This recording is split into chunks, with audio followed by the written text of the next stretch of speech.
Have you ever went to a date with a very pretty lady or a pretty man, and after the date, you went home and you just having your phone in the hand and all you want to do is text the person, right? You want to connect with this guy, you want to connect with this lady. So now imagine, in sales it's very, very much the same. We're having this conversation with our client and our client has shown interest. But what do we most sales agents forget to do? We forget to send the after date messages. We forget to remind about ourselves.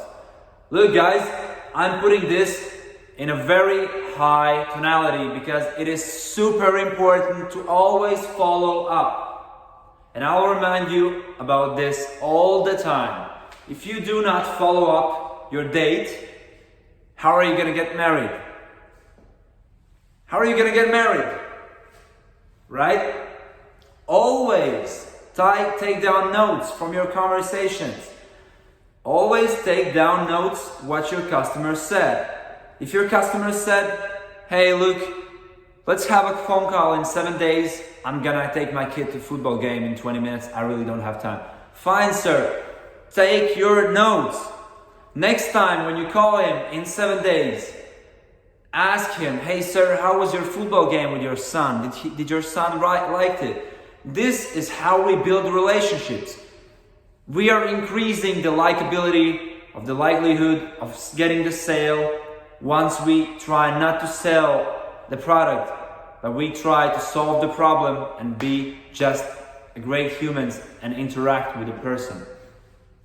Follow up, always follow up. I want you to have this sentence in your dreams. I want you to wake up with this sentence in front of your head, in front of your eyes. Put this sentence on your phone's screen lock because you will need to remember about following up all the time. So, how do you think, how many times do you need to follow up to make a sale? Pause the video right now. The truth is, to make a sale, it usually takes from 5 to 7 follow-ups. And what happens when you don't establish the great communication?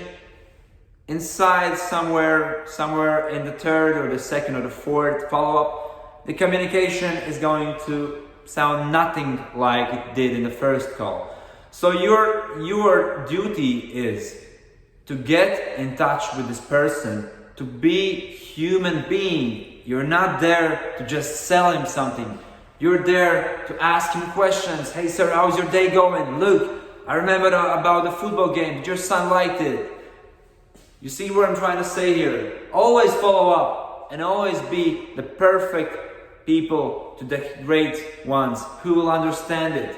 And trust me, this will increase the likelihood of sales by a lot of percentages. Okay, thanks for tuning in. I'll see you in the next one.